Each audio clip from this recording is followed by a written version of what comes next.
Okay, well, hello everyone. Welcome back. Welcome to the current episode of 28th January to 31st January 2024. Let's say the first one. Who is called the first citizen of India? ఎవరిని అంటారండి? President of ఇండియాని first citizen of India అని చెప్పేసి అంటారు. Basically ఎందుకు అసలు ఆ notion ఉంది, ప్రెసిడెంట్ని ఎందుకు ఫస్ట్ సిటిజన్గా అంటారు అని అంటే, he or she president whoever it might be, they are considered as the protector of Indian constitution. మన భారత రాజ్యాంగానికి ప్రొటెక్టర్గా వాళ్ళే యాక్ట్ చేస్తూ ఉంటారు. అందుకోసమని చెప్పేసి అంటే వాళ్ళు the highest protector of Indian కాన్స్టిట్యూషన్గా వీళ్ళని చెప్తారు. అండ్ నాట్ ఓన్లీ దట్, మనకి సెరమోనియల్ హెడ్గా కూడా, మన దేశానికి సెరమోనియల్ హెడ్గా కూడా ప్రెసిడెంట్ ఉంటారు. బట్ రియల్ ఎగ్జిక్యూటివ్ పవర్స్ అన్నటువంటి ఎవరి చేతిలో ఉంటాయనంటే ప్రైమ్ మినిస్టర్ చేతిలో ఉంటాయి. నార్మల్గా మనకి ఎగ్జిక్యూటివ్ కౌన్సిల్ అంటే దీంట్లో ఎవరెవరు వస్తారండి? ఎగ్జిక్యూటివ్ కౌన్సిల్లో prime minister, president, vice president. Prime minister ఎవరికి హెడ్గా ఉంటారండి? కౌన్సిల్ ఆఫ్ మినిస్టర్స్కి ఆయన హెడ్గా ఉంటారు. కాబట్టి వీళ్ళందరూ కూడా ఎగ్జిక్యూటివ్ కౌన్సిల్లో ఉంటారు. బట్ రియల్ ఎగ్జిక్యూటివ్ పవర్స్ అన్నటువంటివి ఎవరి చేతిలో ఉంటాయండి అని అంటే ప్రైమ్ మినిస్టర్ చేతిలో ఉంటాయి. మరి అసలు ప్రెసిడెంట్ నామకే వాస్తేనండి పవర్స్ ఏముండవా అంటే నో, ప్రెసిడెంట్కి కూడా పవర్స్ ఉంటాయి. కాకపోతే సెరమోనియల్ హెడ్, లైక్ ఇప్పుడు భారతరత్న కానీ, పద్మ అవార్డ్స్ కానీ, ఇట్లా నేషనల్ లెవెల్ బ్రేవరీ అవార్డ్స్ కానీ ఇట్లాంటివి అందించేటప్పుడు ప్రెసిడెంట్ హెడ్గా ఉంటారు. ఈవెన్ రిపబ్లిక్ డేకి అయినా కూడా ఇట్లాంటి ఏవైనా పెద్ద పెద్ద స్పీచ్లు ఉన్నప్పుడు హైయెస్ట్ ఆర్డర్లో వీళ్ళు ప్రెసిడెంట్ ఉంటారు. బట్ ఎగ్జాక్ట్గా చెప్పాలంటే రియల్ పవర్స్ అన్నీ కూడా ప్రైమ్ మినిస్టర్ చేతిలో ఉంటాయి. అదేవిధంగా సెంట్రల్ లెవెల్లో ఎట్లా అయితే ప్రెసిడెంట్ హెడ్గా ఉంటారో, స్టేట్ లెవెల్లో వచ్చేసి గవర్నర్ పొజిషన్ని తీసుకుంటారు అనమాట. స్టేట్ లెవెల్లో గవర్నర్, సెంటర్ లెవెల్లో ప్రెసిడెంట్ ఉంటారు. That is the major difference between these two, స్టేట్కి సెంటర్కి మధ్య. ప్రైమ్ మినిస్టర్ అంటే ఓన్లీ దట్ హోల్ నేషన్కి హెడ్గా ఆయన ఉంటారు. రియల్ పవర్స్ అన్నీ కూడా ఆయన చేతిలో ఉంటాయి. మ్యాక్సిమం చాలా వింగ్స్కి కూడా ఆయన అథారిటీ ఉంటుంది అనమాట. ఆ విధంగా ఇక్కడ కేవలం ప్రెసిడెంట్ వచ్చేసి సెరమోనియల్ హెడ్గా మాత్రమే ఉంటారు. మన భారతదేశానికి మొట్టమొదటి ప్రెసిడెంట్గా ఎవరు పనిచేశారండి? Doctor Rajendra Prasad. Doctor Rajendra Prasad was the first president of India. He has served as the first president of India in the year 1950. దాని తర్వాత చాలామంది ప్రెసిడెంట్స్ ఉన్నారు. ఇప్పుడు ప్రెసిడెంట్ ఉన్నటువంటి మన current president of India Droupadi Murmu గారు, ఈవిడ వచ్చేసి 15th ప్రెసిడెంట్ ఆఫ్ ఇండియా. ఇప్పుడు ప్రస్తుతానికి 15th and current president of ఇండియాగా ద్రౌపది ముర్ము ఉన్నారు. And she is the second women president of India. మొట్టమొదటి మహిళా ప్రెసిడెంట్, ఫస్ట్ ఉమెన్ ప్రెసిడెంట్గా ఎవరున్నారు? Pratibha Patil was the first women president of India. ఈవిడ మన భారతదేశానికి 12th ప్రెసిడెంట్ ఆఫ్ ఇండియాగా ఈవిడ పనిచేశారు. ఇది కూడా very important thing. 12th president of ఇండియాగా 2007 నుంచి 2012 వరకు పనిచేశారు. ఆ విధంగా she has been the first female president. Droupadi Murmu గారి స్పెషాలిటీ ఏంటి అంటే సెకండ్ ఫీమేల్ ప్రెసిడెంట్ మాత్రమే కాదు, and she is the first women president from tribal community especially. This is also major fact. మీకు ఎగ్జామినేషన్లో first tribal women president of India ఎవరు అని అంటే ద్రౌపది ముర్ము గారి, నాట్ ప్రతిభా పాటిల్. బట్ అట్లా ట్రైబల్ ఇవ్వకుండా just first women president of India ఎవరు అని అంటే ఇట్ ఈస్ ప్రతిభా పాటిల్ గారు. ఏ ఆర్టికల్ ప్రకారం మన భారతదేశానికి ఒకళ్ళు he or she president of ఇండియాగా ఉండాలి అని ఏ ఆర్టికల్లో ఉందండి అని అంటే దట్ ఈస్ ఆర్టికల్ 52. ఇది కూడా ఇంపార్టెంట్ అనమాట. వీళ్ళు ఎవరైనా అమ్మాయి అయినా అబ్బాయి అయినా కూడా ప్రెసిడెంట్ దేశాన్ని రిప్రజెంట్ చేస్తూ ఉంటారు, ఒక దేశాన్ని, ఎస్పెషల్లీ మన భారతదేశాన్ని. క్లియర్ కదా? Right. Next one. Which Indian tennis player has created history by winnowing Australian open 2024 tennis? He is Rohan Bopanna. ఈయన వచ్చేసి at the age of 43, nearing to 44, at the age of that, అన్ని సంవత్సరాల వయసులో, ఆ ఏజ్లో మన భారతదేశం నుంచి not only from India but across the globe మనం చూసినట్లయితే across the globe oldest person ఈ టెన్నిస్ రంగంలో అంత ఓల్డెస్ట్ పర్సన్, అది కూడా ఆస్ట్రేలియన్ ఓపెన్ టైటిల్ని గెలుపొందడం అన్నది This is first time it has happened, and he is the third Indian to win men's doubles grand slam title. Men's double grand slam టైటిల్ని గెలుచుకున్నటువంటి మూడవ ఇండియన్గా ఈయన ఉన్నారు. And he has won this with his partner Matthew Ebden. వీళ్ళిద్దరూ కలిసి ఈ టైటిల్ని సొంతం చేసుకున్నారండి. ఎవరికి అగెన్స్ట్గా గెలిచారు అని అంటే ఇటాలియన్ టీమ్ వాళ్ళకి అగెన్స్ట్గా వీళ్ళిద్దరూ గెలిచారనమాట. Men's doubles title. మిక్స్డ్ అంటే మేల్ ఫీమేల్ ఇద్దరు వస్తారు, డబుల్స్ అంటే ఇద్దరు మెన్ అవ్వచ్చు, ఇద్దరు ఫీమేల్ అవ్వచ్చు, whatever it may be. ఆ విధంగా ఇటాలియన్ ప్లేయర్స్ మీద ఈయన విజయాన్ని సాధించారు. And it has been lasted, అది ఎంతసేపు జరిగిందండి మ్యాచ్ అని అంటే 1 hour 39 minutes ఆ మ్యాచ్ అనేది కొనసాగింది. ఆ విధంగా ఇది వరకు లియాండర్ పేస్ అండ్ మహేష్ భూపతి వీళ్ళు మాత్రమే కాకుండా వీళ్ళు మేజర్ టైటిల్స్ని గెలుచుకున్నారు ఇన్ మెన్స్ టెన్నిస్. అదేవిధంగా మహిళల్లో అయితే సానియా మిర్జా గారు గెలిచారు ఈ విమెన్స్ టైటిల్. అంటే వీళ్ళ తర్వాత it is Rohan Bopanna. And అంటే వాళ్ళు ఏజ్ వైజ్ చెప్పట్లేదు, నార్మల్ గ్రాండ్ స్లామ్ టైటిల్స్ని గెలుచుకున్నటువంటి ఇండియన్స్లో Rohan Bopanna was third Indian అనమాట, లైక్ దట్. అండ్ ఇది ఈయన రెండవ గ్రాండ్ స్లామ్ టైటిల్. ఇది ఈయన గెలుచుకోవడం, this is his second grand slam title అండి. ఇది వరకు ఏ బ్యాడ్మింటన్ ఛాంపియన్షిప్ని గెలుచుకున్నారు, ఇది కూడా ఇంపార్టెంట్. ఇది వరకు ఈయన ఫ్రెంచ్ ఓపెన్ టైటిల్ని గెలుచుకున్నారు ఇన్ ద ఇయర్ 2017. ఎవరి మీద అండి అని అంటే కెనడియన్ మీద ఈయన గెలిచారు ఫ్రెంచ్ ఓపెన్ టైటిల్ 2017లో. And this has become the second grand slam title, that is Australia Open to win. ఆ విధంగా ఇది వరకు జీన్ జూలియన్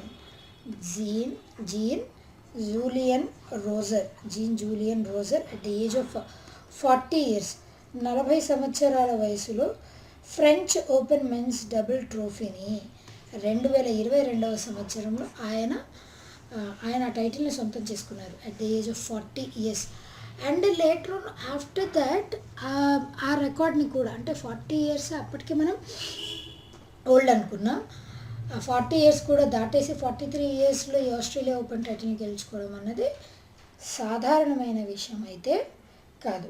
ఈయన ఇది వరకు యుఎస్ ఓపెన్ ఛాంపియన్షిప్స్లో యుఎస్ ఓపెన్ 2013వ సంవత్సరంలో 2023వ సంవత్సరంలో 2 సార్లు కూడా ఈయన రన్నర్-అప్గా నిలిచారు. ఇవన్నీ కూడా important facts in the case of Rohan Bopanna. Right, next one. Who has been appointed as brand ambassador of వర్ణి? ఎవరిని అపాయింట్ చేశారండి? Ravindra Jadeja. He's all rounder cricketer. ఆయన్ని ఈ మొబైల్ యాక్సెసరీస్ బ్రాండ్ అయినటువంటి వర్ణి, దానికి ఆ బ్రాండ్కి అంబాసిడర్గా ఆయన్ని అపాయింట్ చేశారు. అదేవిధంగా బేసిక్గా ఎందుకు ఇట్లా అపాయింట్ చేస్తూ ఉంటారు పర్టికులర్ కంపెనీ, సిల్వర్ జూబ్లీ కానీ, గోల్డెన్ జూబ్లీ కానీ, డైమండ్ జూబ్లీ సెలబ్రేషన్స్ అప్పుడు ఇట్లా అపాయింట్ చేస్తూ ఉంటారు నార్మల్గా ఒక పర్సన్ అంబాసిడర్గా. ఇక్కడ ఈ కంపెనీ యొక్క 10th యానివర్సరీని సెలబ్రేట్ చేసుకుంటూ దీనిని ఇవన్నీ అపాయింట్ చేశారు. అండ్ నాట్ ఓన్లీ దట్, ఒక పర్సన్, అది సమ్ స్పోర్ట్స్ పర్సనాలిటీ అవ్వచ్చు, టాలీవుడ్ బాలీవుడ్ పర్సనాలిటీ, ఎవరైనప్పటికీ కూడా బ్రాండ్ అంబాసిడర్స్గా ఎందుకు అపాయింట్ చేస్తారండి అని అంటే, సో దట్ ఆ పర్సన్ వల్ల ఆ బ్రాండ్కి నార్మల్ జనరల్ పబ్లిక్లో ఉన్నటువంటి అవేర్నెస్ని ఇంకా పెంపొందించడానికి, అదేవిధంగా మార్కెటింగ్ స్ట్రాటజీ లాగా అనుకోవచ్చు. టాలీవుడ్ పర్సనాలిటీస్ ఉండొచ్చు, దాంట్లో బాలీవుడ్ పర్సనాలిటీస్ ఉండొచ్చు, ఇట్లా స్పోర్ట్స్ పర్సనాలిటీస్, ఇట్లా డిఫరెంట్ పర్సన్స్ని అంబాసిడర్స్గా అపాయింట్ చేస్తుంటారు. దాంట్లో రవీంద్ర జడేజా గారు వర్ణికి బ్రాండ్ అంబాసిడర్గా ఈయన అపాయింట్ చేశారు. వేరే ఆప్షన్స్ చూద్దామంటే, విరాట్ కోహ్లీ గారు వచ్చేసి సెవరల్ బ్రాండ్స్కి, పూమా అన్నటువంటి బ్రాండ్కి, లగ్జర్ అన్నటువంటి బ్రాండ్కి, మింత్రా అన్నటువంటి బ్రాండ్కి, ఎంపీఎల్, ఇట్లా డిఫరెంట్ బ్రాండ్స్కి అంబాసిడర్గా ఉన్నారు. ఎంఎస్ ధోని గారు వచ్చేసి గరుడ ఏరోస్పేస్ డ్రోన్స్ మ్యానుఫ్యాక్చరింగ్ కంపెనీ అయినటువంటి గరుడాకి బ్రాండ్ అంబాసిడర్ కమ్ ఈక్విటీ పార్ట్నర్గా ఉన్నారు. అదేవిధంగా రీసెంట్ ఇదివరకు జరిగినటువంటి ఐపీఎల్ అప్పుడు ఆ టైం పీరియడ్ అప్పుడు నో లేస్ నో గేమ్ అన్నటువంటి క్యాంపెయిన్ని కూడా ఈయన కండక్ట్ చేశారు. నాట్ ఓన్లీ దట్, జియో మార్ట్కి అంబాసిడర్గా ఈయన అపాయింట్ చేశారు. SBI state bank of India కూడా ధోని గారిని అంబాసిడర్గా అపాయింట్ చేసింది. రోహిత్ శర్మ గారు వచ్చేసి మ్యాక్స్ లైఫ్ ఇన్సూరెన్స్కి, booking.comకి, జియో సినిమాస్ దీనికి అంబాసిడర్స్గా రోహిత్ శర్మ ఉన్నారు. రాహుల్ ద్రావిడ్ వచ్చేసి రీసెంట్గా BPCL Bharat petroleum corporation limited వీళ్ళ యొక్క ప్యూర్ ఫర్ ష్యూర్ అన్నటువంటి ఇనిషియేటివ్ లూబ్రికెంట్స్ వాటికి అంబాసిడర్గా రాహుల్ ద్రావిడ్ గారిని రీసెంట్గా అపాయింట్ చేశారు. క్లియర్ కదండి? Right. Next one, who among the following has been Big Bash League final? ఎవరు గెలిచారు? బ్రిస్బేన్ హీట్ ఈ టైటిల్ని వాళ్ళు ఈ టైటిల్ని గెలుపొందారు. ఫస్ట్ థింగ్, ఈ బిగ్ బ్యాష్ లీగ్ ఫైనల్ అన్నది ఏ స్పోర్ట్కి సంబంధించింది? క్రికెట్ స్పోర్ట్కి సంబంధించింది అనమాట. ఇది ఎన్నో సీజన్, ఈ ఇయర్ జరిగినటువంటి సీజన్ ఆర్ ఎడిషన్. ఎన్నో సీజన్ అంటే this is 13th season or edition. It is basically professional men's T20 ఓడిఐయా అని అడిగితే it is basically professional men's T20 domestic లెవెల్లో కండక్ట్ చేసేటువంటి క్రికెట్ కాంపిటీషన్. ఇక్కడ అది కూడా ఆస్ట్రేలియాలో. That is Big Bash League final. దాంట్లో భాగంగా సిడ్నీ సిక్సర్స్ని వీళ్ళని డిఫీట్ చేసి బ్రిస్బేన్ హీట్ ఈ టీం గెలిచింది. ఎన్ని రన్స్ తేడాతో అండి అని అంటే 54 రన్స్ తేడాతో బ్రిస్బేన్ హీట్ గెలుపొందింది. అండ్ మొట్టమొదటి బీబీఎల్ టైటిల్ 11 సంవత్సరాల నుంచి ఇప్పుడు దిస్ ఇస్ 13th ఎడిషన్ కదా, 11 yearsలో for the first time Brisbane Heat ఈ బిగ్ బ్యాష్ లీగ్ ఫైనల్ టైటిల్ని గెలుచుకుందనమాట. అండ్ దీంట్లో వచ్చేసి batter Josh Brown from Brisbane Heat. He has ఆయన ఎన్ని స్కోర్ చేశారండి, ఎన్ని రన్స్ అంటే 53 రన్స్ ఫ్రమ్ 38 balls. 38 balls లో 53 రన్స్ని జాష్ బ్రౌన్ ఆయన స్కోర్ చేశారనమాట. హోస్ట్ ఏదండి దేశం, as it is a domestic event at Australia, it self is a host అనమాట. ఆస్ట్రేలియా క్యాపిటల్ సిటీ ఏంటండి, Canberra, and the currency is Australian dollar. Clear? Right. Next one, who has launched a book titled A Promised Nation, Honorable Shri Narendra Modi, the maker of New India, written on the life and works of PM Modi in Braille script in New Delhi. ఎవరు release చేశారండి? అమిత్ షా గారి పుస్తకాన్ని release చేశారు. నరేంద్ర మోదీ గారి 10 సంవత్సరాల పాలన as a prime minister of India, ఆయన గురించి ఈ పుస్తకం యొక్క స్పెషాలిటీ ఏంటి? ఇదివరకు కూడా మోడీ గారి పొలిటికల్ హిస్టరీ గురించి చాలా పుస్తకాలు వచ్చాయి. అయితే ఈ పుస్తకం యొక్క స్పెషాలిటీ ఏంటి అని అంటే బ్రెయిలీ స్క్రిప్ట్లో మొట్టమొదటిసారి మోడీ గారి లైఫ్ హిస్టరీ గురించి రచించడం అనేది this is for the first time జరిగింది. ఆ విధంగా ఆయన పొలిటికల్ జర్నీ అవ్వచ్చు, ఏ విధంగా ఒక మన భారతదేశంలో ఒక డిఫరెంట్ ప్రాస్పెక్టివ్గా ఆలోచించడం కావచ్చు, అదేవిధంగా ప్రగతి పదంలో నడిపించడానికి ఆయన చేసినటువంటి అది మార్కెటింగ్ అని మనం చెప్పలేము, లేదా అని అంటే ఆయన స్ట్రాటజీ అని మనం చెప్పలేము. Whatever it might be during his rule, whatever the achievements that those have been there, దాని గురించి ఎంటైర్గా ఈ పుస్తకంలో ఉందన్నమాట. Right. Next one, who has won gold in men's air rifle event at ISSF world cup in Cairo? Who is a Divyansh Singh Panwar ఈ world cup title men's air rifle event దాంట్లో shooting sport federation. దాంట్లో ఈ Cairo is the capital city of which country and Egypt. అక్కడ జరిగినటువంటి పోటీలో ఈయన గోల్డ్ని సాధించుకున్నారు. And ఎవరిని defeat చేశారండి అని అంటే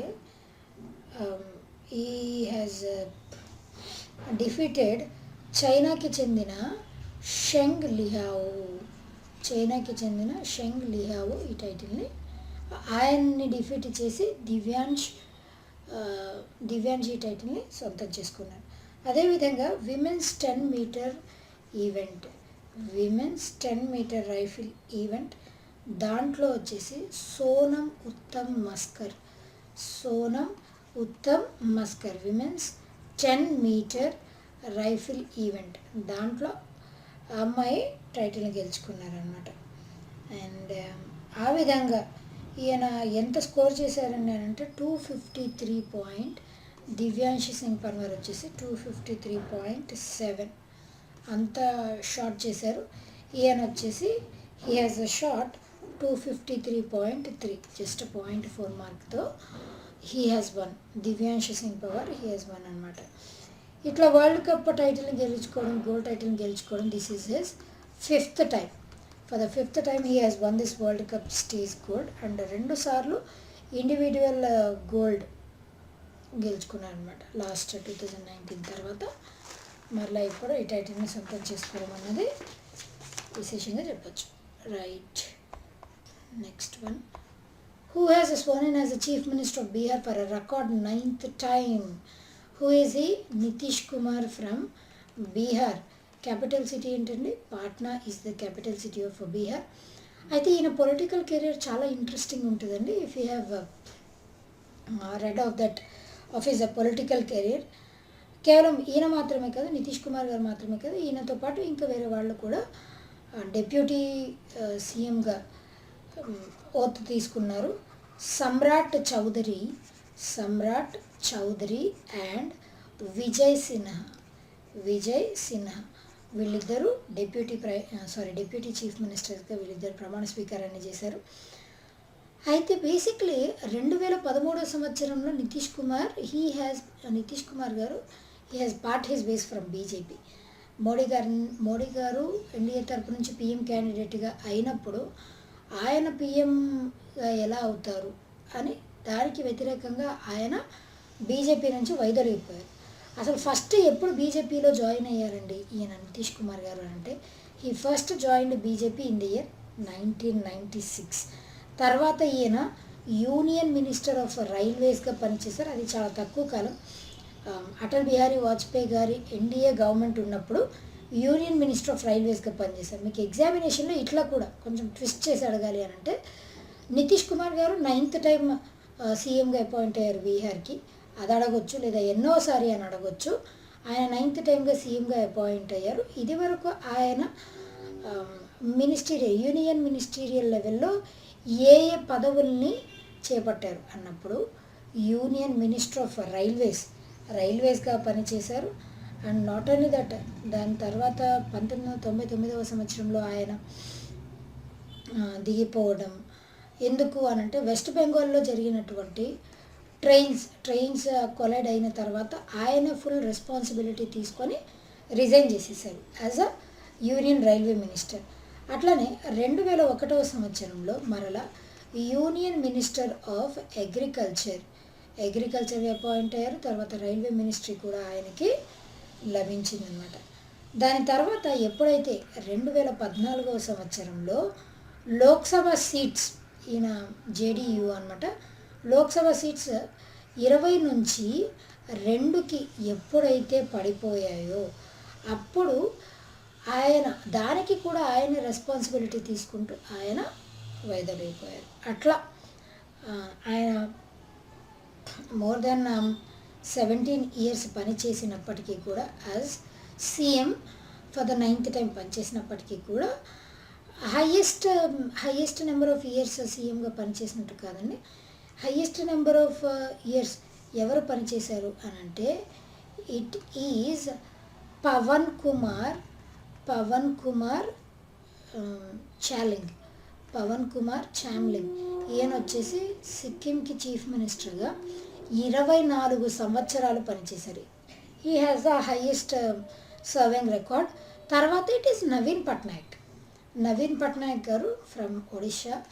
is serving as the CM of ఒడిషాకి సీఎం అయినటువంటి నవీన్ పట్నాయక్ గారు 23 సంవత్సరాలు సీఎంగా సర్వీస్ అందించారు ఆయన.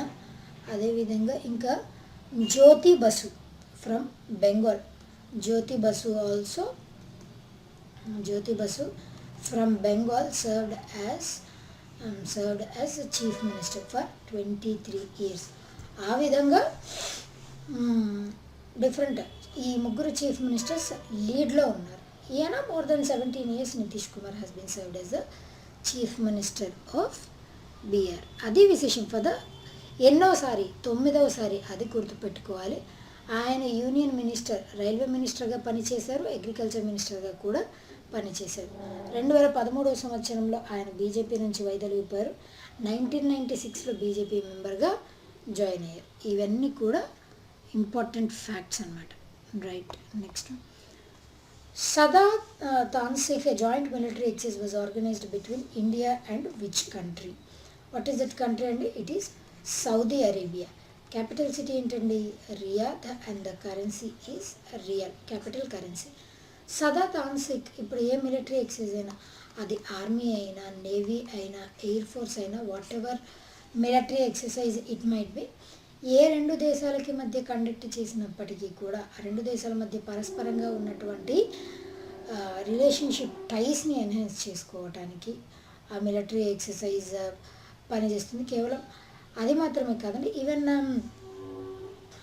ఈ ఎంతవరకు ఆ బెటాలియన్ సంసిద్ధంగా ఉంది దానిని కూడా చూడడానికి మిలిటరీ ఎక్సర్సైజెస్ అనేవి చాలా యూస్ఫుల్గా ఉంటాయి.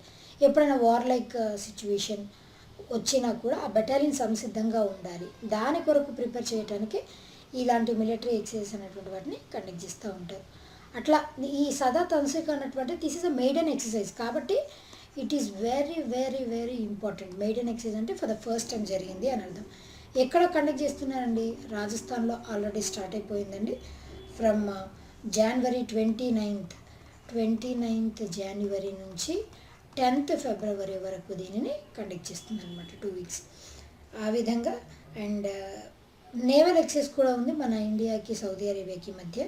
Excise Al Mohed Al Hindi అన్నటువంటి నేవల్ ఎక్సైజ్ కూడా ఉందన్నమాట. ఈ విధంగా ఇట్లా military exercise, especially maiden military exercises ఏమన్నా ఉన్నప్పుడు that should be treated utmost important. Right, next one. Who has become the first women to hold the rank of Subedar in Indian Army? Who is she? She is Preeti Razak. Subedar అంటే మన Indian పాత Britishers time period అప్పటి నుంచి మనం తీసుకున్నట్లయితే it is considered as the second highest rank in army. ఆర్మీలో 2వ highest ర్యాంక్గా పరిగణిస్తారు సుబేదార్ అంటే. ఈవెన్ మొఘల్స్ టైం పీరియడ్ అప్పుడు మొఘల్స్ హయాంలో సుబేదార్ అంటే హైయెస్ట్ కమాండింగ్ ఆఫీసర్ అనమాట. ఆర్మీలో హైయెస్ట్ కమాండింగ్ ఆఫీసర్గా మొఘల్స్ పీరియడ్లో సుబేదార్ని అనేవారు. ఈక్వలెంట్ టు బ్రిటిషర్స్ టైం పీరియడ్లో లెఫ్టినెంట్ ఎలా అయితే ఉన్నారో మొఘల్స్ పీరియడ్లో సుబేదార్కి అంత విలువ ఉండేది. ఇప్పుడు కూడా it is not at all lesser to that. ఆ విధంగా సుబేదార్ పదవికి అంటే అంత హైయెస్ట్ ఫార్మ్ ఆఫ్ ర్యాంకులో ఉన్నటువంటి మొట్టమొదటి మహిళ Preeti Razak. She is the champion trap shooter ఈవిడ. అండ్ ఇప్పుడు ఇండియాలో భారతదేశంలో ఎన్నో స్థానంలో ఎన్నో ర్యాంకులో ఉన్నారండి అని అంటే 6th ర్యాంక్లో ఉన్నారు. She has joined army in the corps of military police in December 2022, 2022వ సంవత్సరంలో ఆర్మీలో జాయిన్ అయ్యారు. అండ్ ఇది వరకు 19th ఏషియన్ గేమ్స్లో సిల్వర్ మెడలిస్ట్గా కూడా ఈవిడ ఉండడం అన్నది విశేషం. అది ఎక్కడ జరిగిందండి? ఏషియన్ గేమ్స్ హ్యాంగ్జౌ చైనాలో జరిగినటువంటి 19th ఏషియన్ గేమ్స్లో ఈవిడకి సిల్వర్ మెడల్ వచ్చిందనమాట. ఈవెన్ సుబేదార్స్ మొఘల్స్ పీరియడ్లో, మరాఠాస్ టైం పీరియడ్లో సుబేదార్స్ అనేటువంటి వాళ్ళు గవర్నర్స్గా కూడా ర్యాంకింగ్ అన్నది ఉండేది. బ్రిటిషర్స్ టైం పీరియడ్లో అయితే second highest commanding officer in ఆర్మీగా వాళ్ళని పరిగణించేవారు. Right, next one. Nyishi textile has got GI tag from which state? What is that state అండి? It is Arunachal Pradesh. టోటల్గా 12 ప్రోడక్ట్స్కి GI ట్యాగ్ లభించిందండి అరుణాచల్ ప్రదేశ్. దోస్ ఇంక్లూడ్ తాజ్ ఖమ్తి, ఆపతాని, మొన్పా, నైషి, గ్యాలో, ఆది, డావో, అదేవిధంగా Adi Apong and Angnyat millet, Monpa handmade paper, Singpho Phalap that is nothing but tea, Marua Apo అది millet beverage అన్నమాట. వీటన్నిటికీ ఈ 12 ప్రోడక్ట్స్కి from Arunachal Pradesh it got GI tag. Arunachal Pradesh capital city ఏంటండి? Itanagar is the capital city of Arunachal Pradesh. ఆ విధంగా 12 డిస్టింక్ట్ ప్రోడక్ట్స్కి GI ట్యాగ్ వచ్చింది with the support of national bank for agriculture and rural development. NABARD వాళ్ళ సపోర్ట్తోనే ఇంత సాధించింది, ఇంత వచ్చింది అని చెప్పేసి GI ట్యాగ్ లభించడానికి కారణం అని చెప్పారు. అయితే what is a GI tag? Geographical indication tag అంటే ఏంటి? ఎప్పుడైనా సరే ఏదైనా ఒక పర్టికులర్ ప్రోడక్ట్కి, పర్టికులర్ ప్రోడక్ట్ ఏదైనా అవ్వచ్చు, పండించినటువంటి పంట అవ్వచ్చు, తయారు చేసినటువంటి వస్తువు అవ్వచ్చు, ఇండస్ట్రియల్ గుడ్ అవి కూడా ఇంక్లూడ్ అవుతాయి, ఆర్టిఫాక్ట్స్ అవ్వచ్చు, అదేవిధంగా మనం ఫుడ్ వెరైటీ అవ్వచ్చు, అదేవిధంగా ఫుడ్ వెరైటీతో పాటు spirits and wines. A product అయినప్పటికీ కూడా ఒక జాగ్రఫికల్ లొకేషన్కి యూనిక్ లేదా రేర్ ఉన్నట్లయితే అలాంటి వాటికి GI tag, geographical indication tag అనేది లభిస్తుంది. ఈ GI ట్యాగ్ అన్నది ఎన్ని ఇయర్స్ వ్యాలిడిటీ ఉంటుందండి అని అంటే ఆ GI ట్యాగ్ వచ్చేసి 10 సంవత్సరాలు దాని యొక్క వ్యాలిడిటీ ఉంటుంది. ఆఫ్టర్ 10 years ఆ వ్యాలిడిటీ అయిపోతుంది. ఆ వ్యాలిడిటీ అయిపోయిన తర్వాత మరలా రెన్యువల్ చేసుకోవచ్చు. వన్స్ రెన్యువల్ చేసుకున్నామనంటే again it will be valid for 10 more years అన్నమాట. లైక్ దట్ నైషి అన్నటువంటి textile from Arunachal Pradesh it got its GI tag అనమాట. భారతదేశంలో మొట్టమొదట ఏ ప్రోడక్ట్కి GI ట్యాగ్ లభించింది అని అంటే 2004వ సంవత్సరంలో మొట్టమొదటి ప్రోడక్ట్ దట్ ఈజ్ డార్జిలింగ్ టీకి 2004వ సంవత్సరంలో for the first time GI tag భారతదేశం నుంచి ప్రోడక్ట్కి GI ట్యాగ్ లభించింది. దట్ ఈస్ డార్జిలింగ్ టీకి అనమాట. దీనివల్ల సేమ్ ప్రోడక్ట్ని రెప్లికేట్ చేయడానికి వీలు ఉండదు. ఇంటలెక్చువల్ ప్రాపర్టీ రైట్స్ ద్వారా ఎవరైనా రెప్లికేట్ చేసినా వాళ్ళ మీద కేసు వేయడానికి కూడా చాలా అవకాశాలు ఉంటాయి. Right, next one. Recently Italian Luigi Riva has passed away.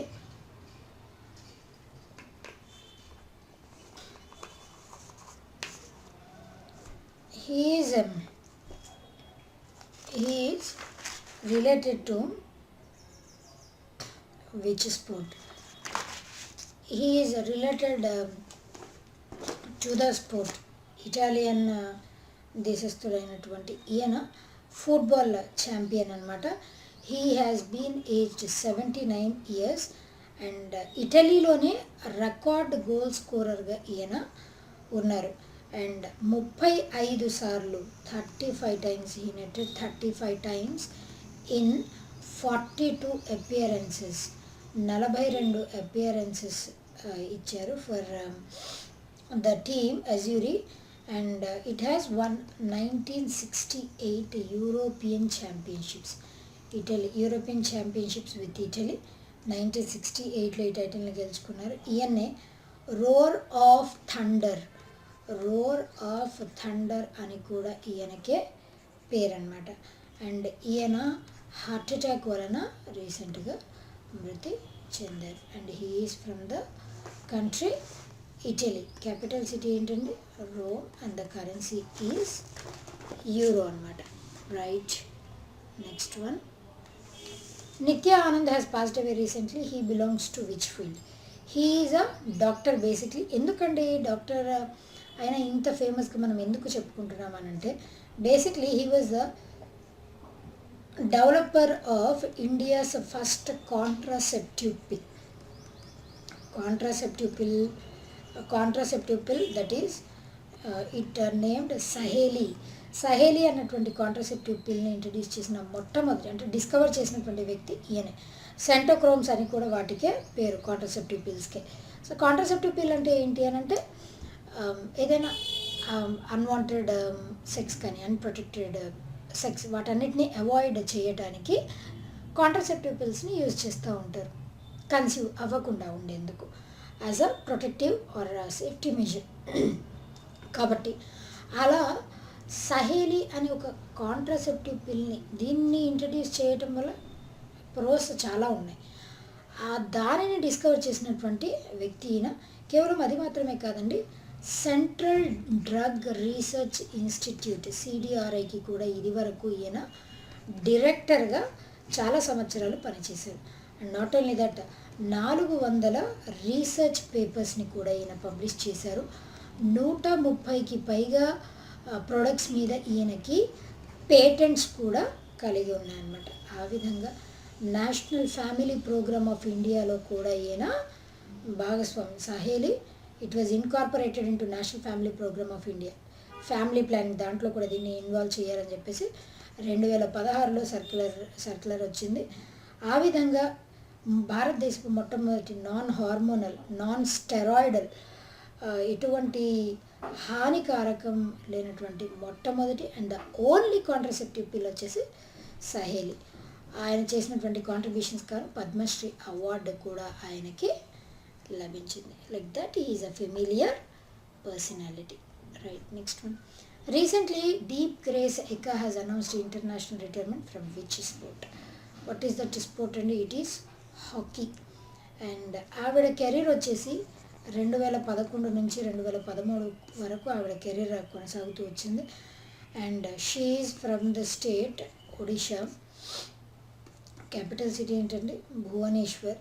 ఆమె డెబ్యూ వచ్చేసి 13 సంవత్సరాల వయసులో ఆమె డెబ్యూ అంటే హాకీ ఆడారు. ఆ విధంగా బ్రిమింగ్హామ్ 2022లో బ్రిమింగ్హామ్లో జరిగినటువంటి కామన్వెల్త్ గేమ్స్లో బ్రాంజ్ మెడల్ కూడా గెలుచుకున్నారన్నమాట. Because of her efforts only.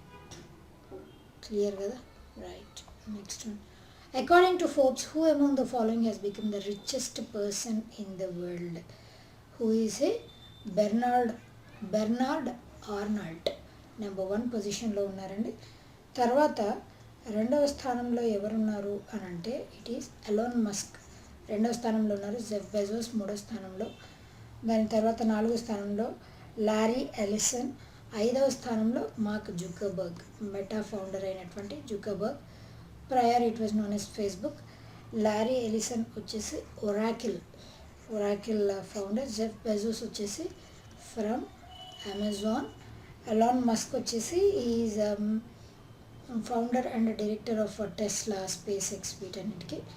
Bernard Arnault వచ్చేసి is a founder of LVMH, Louis Vuitton అనేటువంటి ఫ్రెంచ్ లగ్జరీ బ్రాండ్ ఫౌండర్ అయినటువంటి ఈయన బెర్నార్డ్ ఆర్నాల్డ్. ఆయన ఫార్చ్యూన్ వచ్చేసి ఇప్పుడు ఎంత ఉందండి అని అంటే $207.8 బిలియన్ ఉందన్నమాట. ఎలాన్ మస్క్ గారి ప్రాపర్టీ వచ్చేసి ఇట్ ఈస్ $204.5 బిలియన్ ఉంది యాజ్ పర్ ఫోర్బ్స్ అన్నమాట. అట్లా వీక్ ఆన్ వీక్ కూడా ఈవెన్ ఈ నెంబర్స్ అనేటువంటివి they keep on changing. French multinational conglomerate 1978వ సంవత్సరంలో దీనిని ఎస్టాబ్లిష్ చేశారు. లైక్ దట్ ఆయన ఈ ఫోర్బ్స్ వాళ్ళ జాబితా ప్రకారం రిచెస్ట్ పర్సన్గా టాప్లో ఈయన ఉన్నారనమాట. Right, next one. Which newspaper is recognized as the first newspaper in India? What is that newspaper అండి? Hicky's Bengal gazette. ఈ న్యూస్ పేపర్ మొట్టమొదటి న్యూస్ పేపర్. అండ్ ఎందుకు దీని గురించి ఇప్పుడు మాట్లాడుకుంటున్నామనంటే this paper was established in the year 1780, founded on January 29. అప్పటి నుంచి దీనిని నేషనల్ లెవెల్లో మనం నేషనల్ న్యూస్ పేపర్ డేగా, ఇండియన్ న్యూస్ పేపర్ డేగా దీనిని సెలబ్రేట్ చేస్తాం. అది ఫౌండ్ చేసినటువంటి డేకి ప్రతిఫలంగా జనవరి 29. ఆ విధంగా it is basically is Bengal gazette. మరి బెంగాల్ లాంగ్వేజ్లో ఉందా అండి అని అంటే no, it is English weekly అనమాట. It has been started by an Irishman James Augustus Hicky. ఆయన పేరు మీదగానే ఈ వీక్లీని స్టార్ట్ చేశారు. ఈ national newspaper day, Indian newspaper day, దాని యొక్క ఉద్దేశం ఏంటి అని అంటే ప్రతి ఒక్కళ్ళు కూడా న్యూస్ పేపర్ని చదవడం అలవాటు చేసుకోవాలి ఎవ్రీడే. అంటే చుట్టుపక్కల జరుగుతున్నటువంటి అంశాల గురించి ఒక అవగాహన రావాలి అని అంటే that is served as a major medium. కాబట్టి అట్లా న్యూస్ పేపర్స్ అలవాటు చేయడానికి అండ్ ఎస్టాబ్లిష్ చేసినటువంటి డేనే దీనిగా సెలబ్రేట్ చేస్తారు. దాని తర్వాత కాలంలో ఏం జరిగింది అని అంటే ఈ పేపర్ స్టార్ట్ చేసిన కొద్ది కాలానికి అప్పట్లో వారెన్ హేస్టింగ్స్ గవర్నర్ జనరల్గా ఉన్నారు. ఆయన ఈ పేపర్ని క్రిటిసైజ్ చేశారనమాట. క్రిటిసైజ్ చేసి దాన్ని ఆపేసేంత వరకు చేశారు. ఆ పేపర్ సీజ్ కూడా అయ్యింది with in a span of 2 years. Start చేసినటువంటి 2 సంవత్సరాలకి ఆ పేపర్ సీజ్ అయిపోయింది. ఆ పేపర్ మాత్రమే కాదండి, ఈవెన్ ఈ బెంగాల్ గెజెట్ తర్వాత ఉన్నటువంటి డిఫరెంట్ పేపర్స్ అంటే మీరు గమనించినట్లయితే ఇట్లా బెంగాల్ గెజెట్, ముంబై అని చెప్పేసి ఇట్లా ప్లేస్ని బేస్ చేసుకొని న్యూస్ పేపర్ నేమ్స్ కూడా ఉండేవి. అట్లా చాలా న్యూస్ పేపర్స్కి అప్పట్లో ఫ్రీడమ్ అనేది, ప్రెస్ ఫ్రీడమ్ అన్నది లేకపోయేది. దానినే మెట్కాఫ్ యాక్ట్ అని దానికే పేరు. దానినే press act 1835, press act of 1835 అని కూడా దానికే పేరు అనమాట. ఆ రెగ్యులేషన్స్ అనేటువంటివి చాలా తక్కువ టైం పీరియడ్ వరకు ఉండిపోయాయి ఈ మెట్కాఫ్ యాక్ట్. దాని తర్వాత ఏమైంది అని అంటే ఇండిపెండెన్స్ వచ్చిన తర్వాత 1960వ సంవత్సరంలో ఆల్ ఇండియా ప్రెస్ కౌన్సిల్ని ఇంట్రడ్యూస్ చేసిందన్నమాట 1960లో. అదొక అటానమస్ బాడీ, ప్రెస్కి ఇండిపెండెన్స్ ఇవ్వాలి, ఫ్రీడమ్ ఇవ్వాలి అని చెప్పినటువంటి autonomous body all India press council అనమాట. ఆ విధంగా ఎంత ఈ పేపర్ సర్క్యులేషన్ని తగ్గించాలి, వర్నాక్యులర్ ప్రెస్ యాక్ట్ కూడా ఉండేది అప్పుడు బ్రిటిషర్స్ టైం పీరియడ్లో. అంటే వర్నాక్యులర్ అంటే లోకల్ లాంగ్వేజెస్లో పేపర్స్ని ప్రింట్ చేయకూడదు అన్న రూల్ కూడా ఉంది. తర్వాత దాన్ని కూడా ఓవర్కమ్ చేసి రెగ్యులేటింగ్ యాక్ట్స్ని ఇంట్రడ్యూస్ చేశారు. ఇండిపెండెన్స్ వచ్చిన తర్వాత ఇంకా మీడియాకి ఇండిపెండెన్స్, ఫ్రీడమ్ ఇవన్నీ కూడా లభించాయి అన్నమాట. Right, next one. Which of the bank has rebranded as BOB card limited with the tagline credit reimagined. పేరులోనే ఉంది బ్యాంక్ ఆఫ్ బరోడా అని చెప్పేసి. దీని హెడ్ ఆఫీస్ వచ్చేసి ఎక్కడుందండి అని అంటే that is situated in Vadodara, Gujarat అనమాట. ఎండి అండ్ సిఇఓగా ఎవరున్నారండి? Shailendra Singh is serving as MD and CEO with a new logo.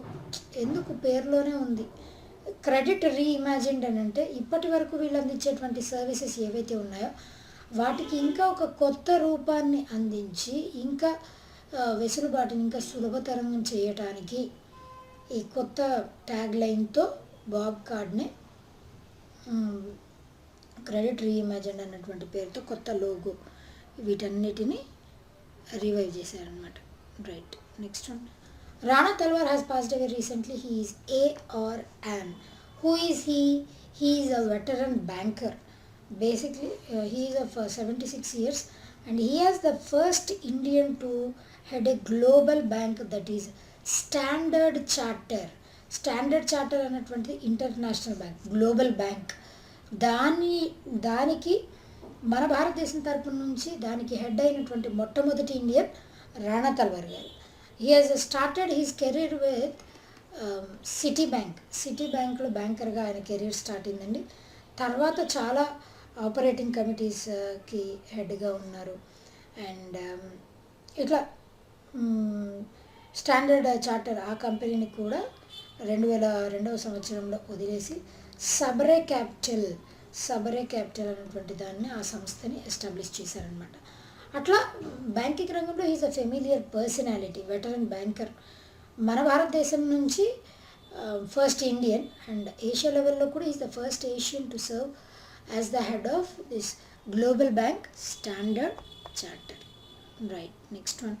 Which country has won FIH hockey 5S women's world cup? ఏ దేశం గెలుచుకుందండి? నెదర్లాండ్స్.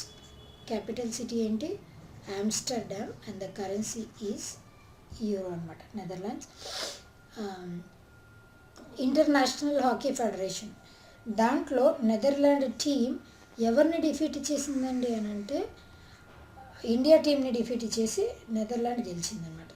ఈ టైటిల్ ఎక్కడ జరిగాయండి ఛాంపియన్షిప్స్ అని అంటే మస్కట్, ఒమన్లో జరిగాయి. నెదర్లాండ్స్కి చెందినటువంటి Janneke van de Venne and Bente van der Veldt, వీళ్ళిద్దరూ మన భారతదేశపు జ్యోతి ఛత్రి అండ్ రుతాజా దడాసో పిసార్, వీళ్ళిద్దరిని డిఫీట్ చేసి from Netherlands they have one this world cup title. Right, next one. Recently, the 4th edition of a 2-day organic orange festival was held in which state? What is that state? And it is Nagaland. Capital city ఏంటండి? కోహిమా. మేజర్గా మనం orange city అని దేనికి పేరండి? Orange city అని, city of oranges అని దేన్ని అంటామనంటే నాగ్పూర్ని అంటాం. It is in Maharashtra. Orange city అని దాన్ని అంటాం. ఇంటర్నేషనల్ లెవెల్లో ప్రతి సంవత్సరం కూడా ఇంటర్నేషనల్ ఆరెంజ్ ఫెస్టివల్ ఇక్కడే నాగ్పూర్లో కండక్ట్ చేస్తారు. This is different. Orange festival, international orange festival is different. This organic national లెవెల్లో జరిగేటువంటి ఈ ఫెస్టివల్ బోత్ ఆర్ డిఫరెంట్ అనమాట, బోత్ ఆర్ నాట్ సేమ్. అట్లా నాగాల్యాండ్లో ఈ ఫెస్టివల్ని రీసెంట్గా కండక్ట్ చేశారు. అండ్ వరల్డ్ ఆరెంజ్ ఫెస్టివల్ అన్నటువంటిది 2019లో మొట్టమొదటిసారి జరిగింది, ఫస్ట్ ఎడిషన్. రెండవ ఎడిషన్ రీసెంట్గా కండక్ట్ అయిందండి. అంటే బికాస్ ఆఫ్ కోవిడ్ బ్రేక్ వచ్చింది, దాని తర్వాత కండక్ట్ చేశారు. 2 ఎడిషన్స్ మాత్రమే ఇంటర్నేషనల్ లెవెల్లో orange festival, international orange festival editions జరిగాయి. అది నాగ్పూర్లో. ఈ organic festival this is 4th edition అనమాట. నాగాల్యాండ్లో సెలబ్రేట్ చేసేటువంటి ఫేమస్ ఫెస్టివల్ ఏంటండి? Hornbill festival. దీన్ని మనం నేషనల్ లెవెల్లో ఫెస్టివల్ ఆఫ్ ద ఫెస్టివల్స్ అని కూడా దీనికి పేరు. December 1st నుంచి December 10th వరకు ఈ ఫెస్టివల్ని సెలబ్రేట్ చేస్తారు. That is also one of the important facts అనమాట. Right, next one, the last one for today. According to the first ever snow leopard population assessment in SPAI recently conducted by Wildlife Institute of India, which state or UT reported the maximum number of snow leopards? That is Ladakh. లడాఖ్లో ఎన్ని snow లెపర్డ్స్ని identify చేశారంటే 477. ఓవరాల్గా మన ఇండియాలో snow leopards సంఖ్య 718. Leopards వేరు, snow leopards వేరు, ఆ రెండింటికి చాలా డిఫరెన్సెస్ ఉన్నాయండి. స్నో లెపర్డ్స్ అనేటువంటివి చాలా ఎల్యూసివ్ ఉంటాయి. ఎల్యూసివ్ క్రీచర్స్ అని వేటిని అంటాము? ఎల్యూసివ్ క్యాట్స్ అంటే అర్థం ఏంటి అంటే చాలా రేర్, యూనిక్ అని అర్థం. Those are elusive cats. అయితే ఫ్రమ్ లడాక్ 477 స్నో లెపర్డ్స్ ఉన్నాయి.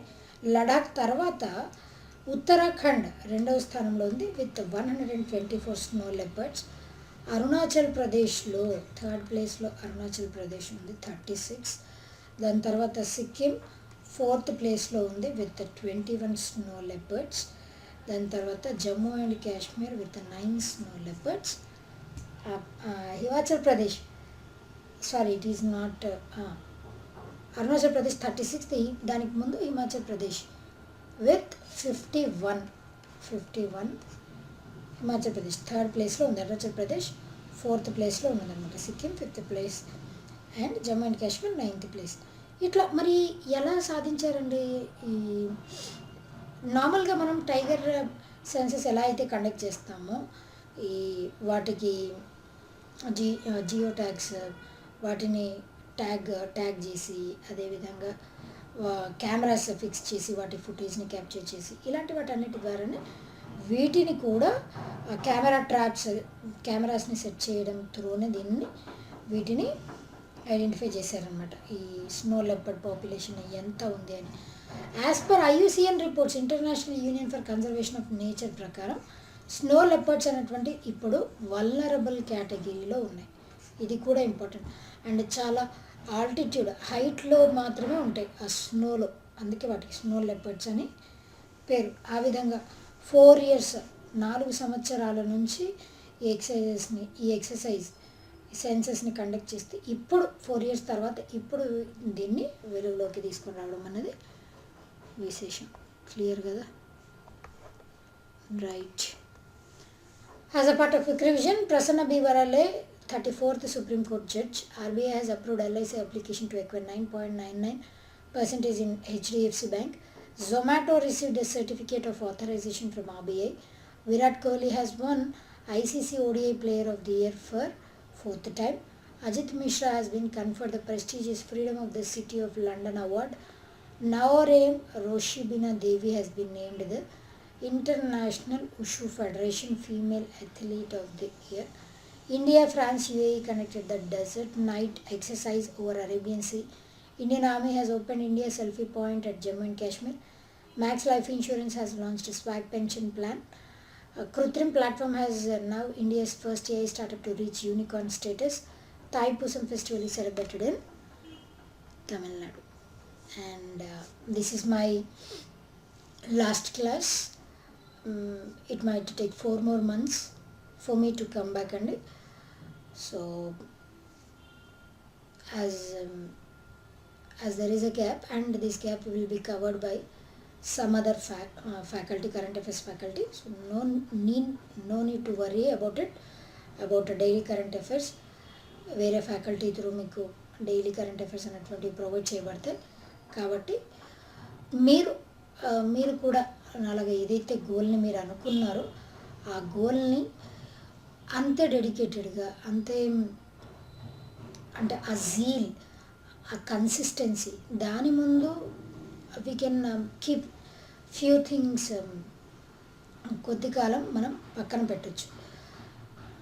సో కాబట్టి జస్ట్ లైక్ మీరు కూడా మీ గోల్ని as soon as possible with complete dedication, at least achieve అవ్వకపోయినా కూడా అట్లీస్ట్ ఆ డెడికేషన్, ఆ ఎఫర్ట్స్ 100% ఎఫర్ట్స్ పెడతారని ఆశిస్తూ నాతో పాటు మీకు కూడా ఆల్ ద వెరీ బెస్ట్ చెప్పుకుంటూ I wish a very huge success as soon as possible.